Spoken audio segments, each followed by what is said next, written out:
Howdy folks, my name's Claus Janzen. It's my son Kyle. We've worked together for about 10, 11 years. And we're here to talk about our Janzen trio of Cabernets, Vineyard designate Cabernets. Right behind me, you'll see a vineyard we call Cloudy's Vineyard. Diane and I live here. Cloudy is my nickname, so I thought I was entitled to call the vineyard after my name. Years ago, after about 15 years of producing exclusively Bacio Divino and Pazzo, people, primarily our distributors and our restaurant clients, asked us to produce a Cabernet.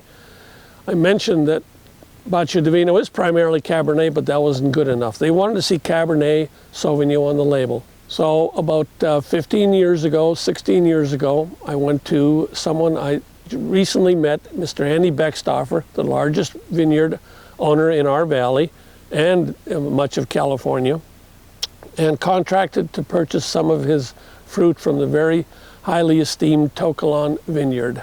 We were one of the first to produce a vineyard designate wine from Kalon, and it's been exceptional relationship with Andy Beckstoffer ever since.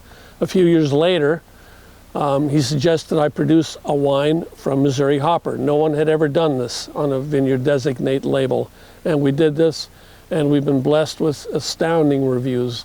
Robert Parker called us virtually perfect from the Missouri Hopper vineyard. My favorite, partial to it, is Cloudy's Vineyard.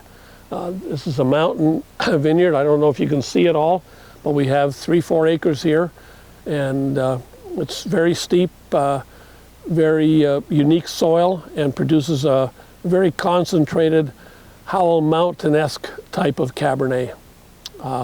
Very enjoyable. It's easy to lay down for a few years, and Kyle will go on from there. I'm here to give you a few more details about our Janzen trio of single vineyard wines.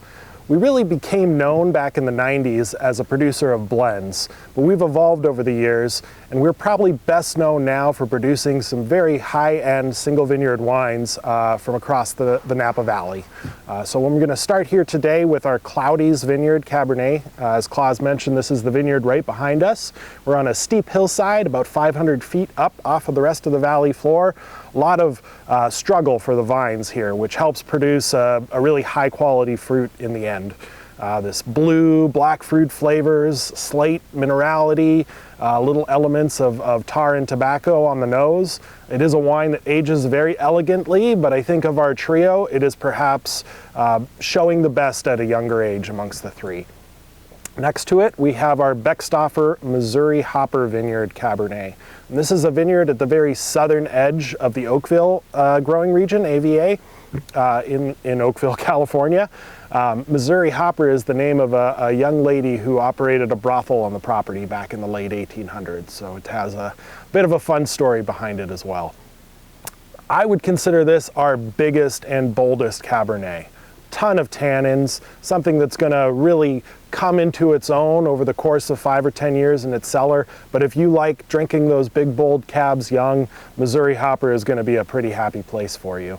And then finally, we have our Beckstoffer Kalon Vineyard Cabernet.